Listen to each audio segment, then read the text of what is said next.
Mr. Chair, allow me to state my observations as an active member who actively participated for the past 3 hearings.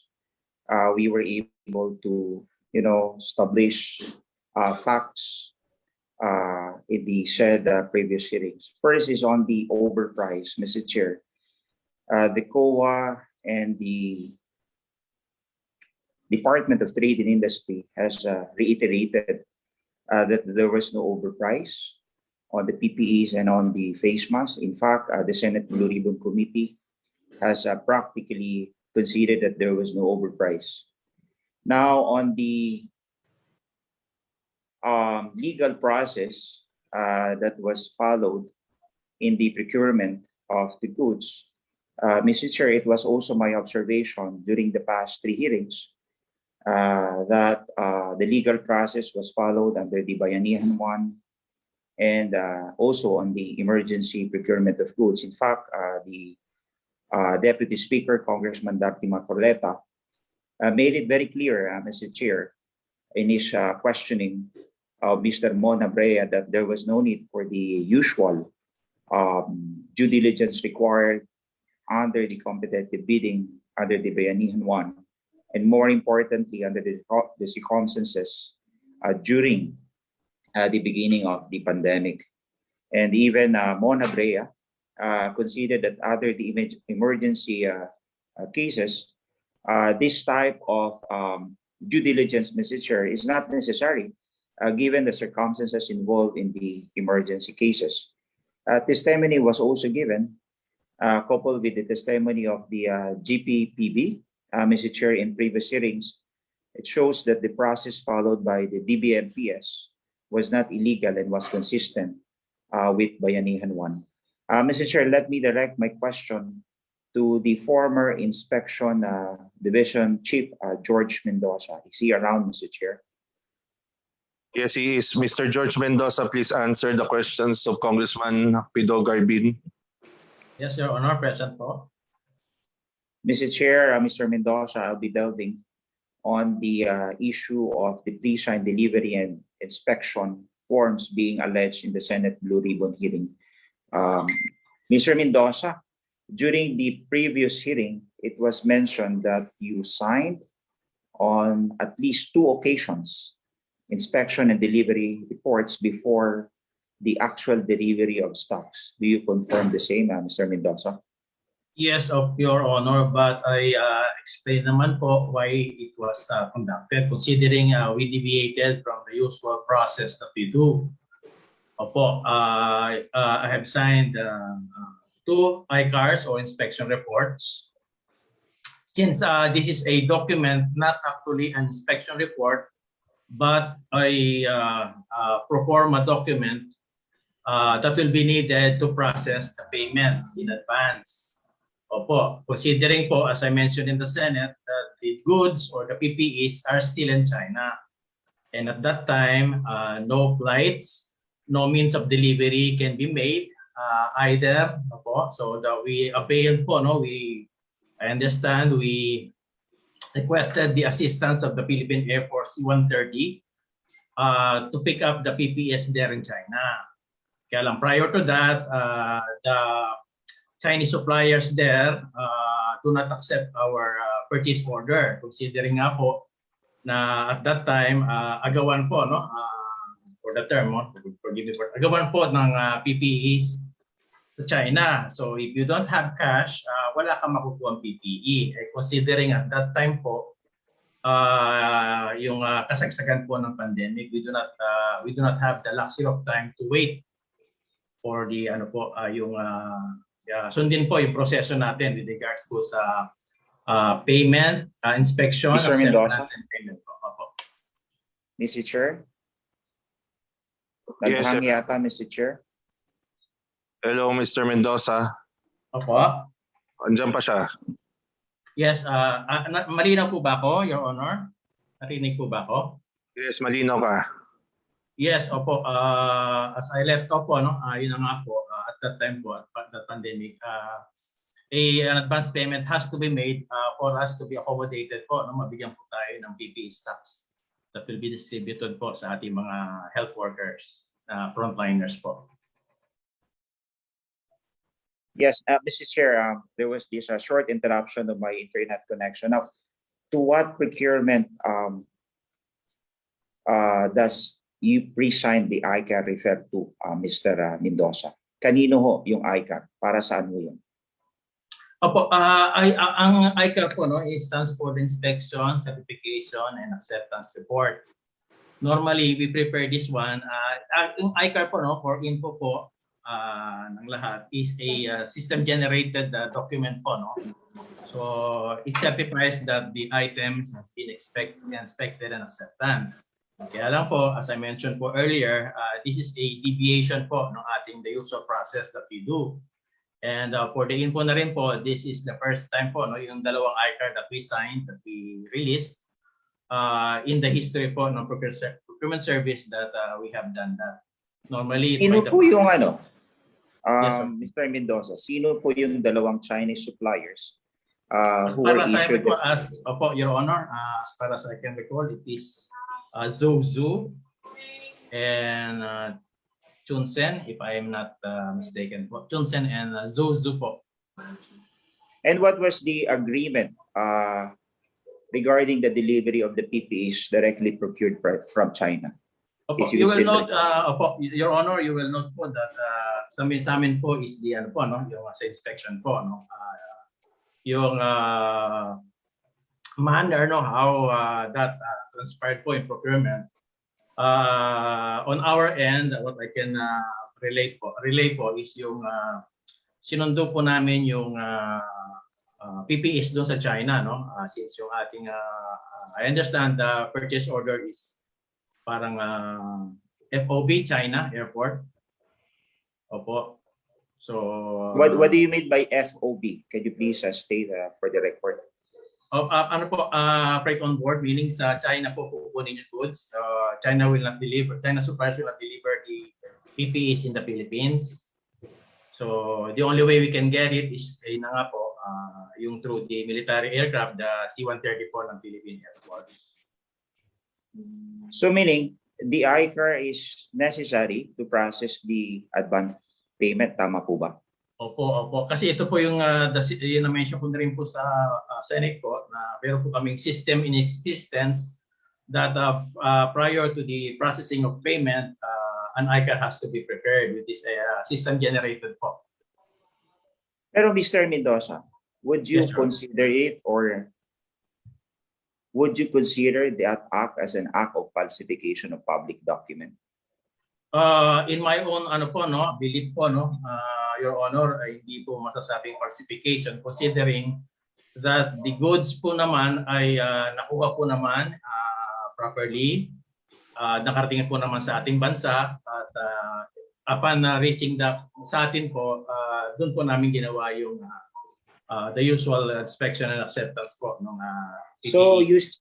So you still conducted actual inspections upon arrival of the goods in the Philippines, is that correct? Definitely, Your Honor po, kasi nga you will note if you have copies po ng aming ICAR, meron pong palatilya doon that even if we release the ICAR in advance, the PPEs will still have to be subjected for inspection. So, but you already issued the ICARs, and what else will you issue to the document upon actual inspection? Opo, Your Honor, as I've said po kanina, that the ICAR will serve as a pro forma document only for purposes lang po ng processing ng payment. Opo. And I've said... yes, I understand, Mr. Mendoza. But upon arrival of the goods, yung PS-DBM ba at yung Department of Health jointly inspected the items when they arrive in the Philippines? As I can recall, dapat po ganun po mangyari considering that the DOH is the end user of these PPEs, Your Honor. Opo. And tanong ko lang po, sino po ba ang humingi sa iyo ng the pro forma of the ICAR that was prepared? Opo, naging issue nga po sa Senate yan considering na who instructed me. Of course, ay na nga po, I was told nga po na by Sir Raul Catalan at that time that an ICAR has to be prepared for them to process the payment. So it was the former Finance Division Chief Raul Catalan who ordered you. I cannot say order, but advised as I see it, Your Honor, and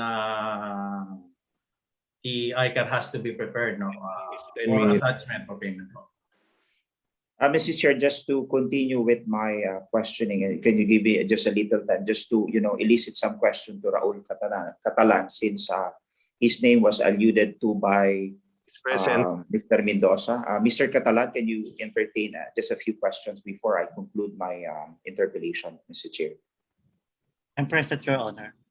Mr. Yes, Catalan, do you confirm what George Mendoza said, that the subject ICARs were issued as a pro forma document needed to process advance payment to Chinese suppliers? Thank you for this chance, Honor, to clarify this transaction. When I was asked last time in the Senate, they wanted to clarify if I am the one who gave the instruction to Mr. Mendoza. Ang sabi ko po ron, ang conclusion po ay yung word na in-instruct at saka yung word po na requirement po yung for payment. So in a way po, tama po na it is a requirement po na hindi po makakabayad ang PS-DBM without this ICAR because of the requirement po dun sa aming accounting system. Medyo technical po, accounting po kasi, yung accounting system po, bago ka po maka-effect ng payment, you have to set up a payable. Para po pag nagbayad ka, i-debit po yung payable and makikredit po yung cash. That is ano po yung system namin. So para naman po ma-set up yung payable, our accounting system will require that inspection and acceptance report. Ang entry nung kasi, madedebit niya yung inventory, makikredit naman yung payable. So you will have a liability. So yun naman po yung siguro yung pinapaliwanag ni Mr. Mendoza na it was an accounting system requirement. So, Mr. Catalan, do you think this is an act of falsification?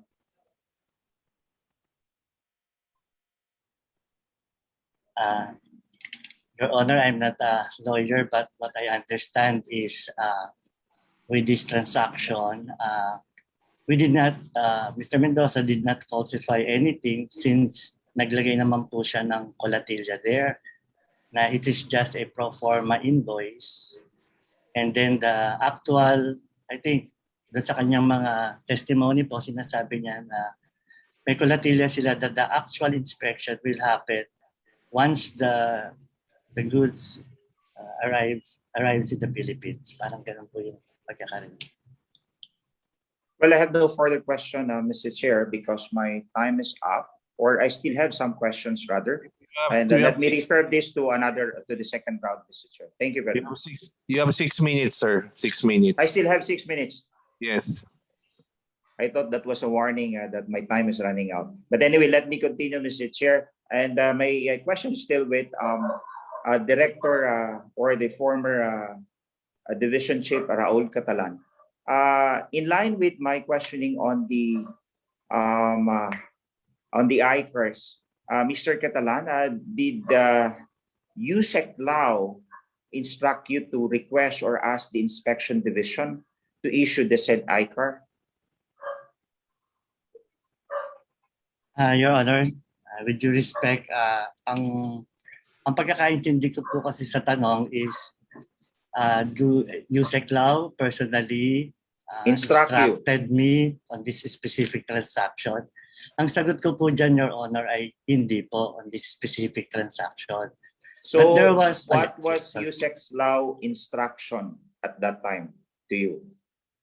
I think it is not an instruction individually to me, but an instruction to the whole office that there is a general directive po na we prioritize at that time yung mga procurement po para sa mga PPEs. Since at that time, when he was presiding the meeting, sinasabi niya na po yung mga frontliners natin yata ay hindi na pumupunta sa mga hospitals. Natatakot na po. At the same time po, sa opisina namin, nare-recall ko po yan na na-lockdown din yata ang opisina namin that time. So staff were afraid of going to the office. Even po yung staff ng accounting division, mga naka-work from home na. Kaya po the meeting, nagkaroon ng directive doon that we give priority. And for the whole of office to assist para po ma-prioritize po itong mga procurement because of the urgency. Yun po yung masasabi ko. Thank you, Mr. Catalan. In line with my questioning, Mr. Chair, let me direct my question to the former USEC, Lloyd Lau. Is he around, Mr. Chair? Yes, Present, he's- Present, Mr. Chair. I am here, Mr. Chair. Now, Attorney Lau, was it unusual that an ICAR and payment were made ahead of the delivery and inspection? In that circumstance, yes, it is unusual, Mr. Chairman, because the circumstances was also unusual. First, our office was designed primarily to operate under RA 9184. Our forms are under 9184. Our system is under 9184. Our programming, like FACP system, which is the program that we're using sa computer, is also under 9184. So when we were tasked during this time under Bayanihan Law, we had no time to make some changes as to the software, as to the system, the accounting system, payment system, inspection system, to adapt to the situation. We just have to do what we can do and make the best out of it. And during that time po, Mr. Chairman, since March 9, naghahanap na po talaga kami ng mga PPEs. When I say PPE, from face mask, face shield, N95, coverall, lab gown, apron, shoe cover, head cover, gloves. Wala talaga kaming mahanap, pati sa face shield. So, we had no choice using diplomatic channels to contact China. And the problem with China is everybody was going to China and only the Philippines was saying, ihatid nyo muna sa Pilipinas, i-inspect muna namin bago namin bayaran. And China does not know even PS-DBM. So, businessmen in China would say, bayad muna kayo bago kami mag-deliver. So we had to coordinate with Embassy of China and the Philippine government to make arrangements. Kasi ang hirap nga nun. Pati nga sa Pilipinas, hindi ka nga makapunta ng office kasi walang sasakyan. How much more Philippines to China? So it was very unusual circumstances po. You said that it was an unusual method in answer to an extraordinary circumstance during that time wherein you cannot find any supplies of the PPEs. Now, my question is, did you not reach the money of the government when you made advance payments prior to the delivery and inspection? To answer that question, Mr. Chairman, that I think that time was, on the first week of April. We had no choice but to make calculated risk. The word is calculated risk, because it's a choice between waiting for China to open up its country and lift their lockdown and waiting for the Philippines to lift their lockdown. We don't know during that time kung aabot ba ng isang buwan, 2 buwan during that time. Kung inantay namin yon, the problem was the doctors and the frontliners were already saying, we will stop going to the hospitals because we are dying. And Secretary Duque was already saying there might be a collapse in the health system. The Senate was already budgeting everybody na, nag-release ng pera pero hindi pa rin kayo bumibili. We have to make a calculated choice. It's a calculated risk that we have to make. But despite making such risk, na nag-release kami ng bayad without seeing the items, we undertook measures to make sure that the money of the Philippines is protected, because we coordinated with the Embassy of China, the government of China. In fact, bago kami nag-release ng bayad, nag-arrange muna kami sa China na, nandyan na ba sa warehouse yung mga gamit? Ready na ba ang Bureau of Quarantine and Bureau of Customs to inspect and to sanitize the items? Mr. Lau, Yes po. I apologize. How did you know, Mr. Lau, that it was with prior coordination between the Philippine government and the Chinese government? We are aware that it is with prior arrangements and coordination with two governments, the Philippine government and Chinese government, because there were talks being discussed by the armed forces of the Philippines and the Chinese government for our government gray ships, which is the naval vessel, and our Air Force, which is the C-130, to land in China and to dock in China to get these items. In fact, during that time, we also discussed with the Bureau of Quarantine of China as to the quarantine measures to be adopted by Filipinos picking up the items in China. We also had discussion with the customs of China as to the tax implication of China and the tax implications of the Philippines. And as a matter of fact, I think the IATF, NTF, and the Secretary of Defense were the ones who were instructing the Philippine vessel and the Philippine C-130 to actually make the travel to China with prior arrangements and go signal of the Chinese government, Mr. Chair. Mr. Chair, I know my time is up. Thank you, Mr. Lau, and thank you, Mr. Chairman.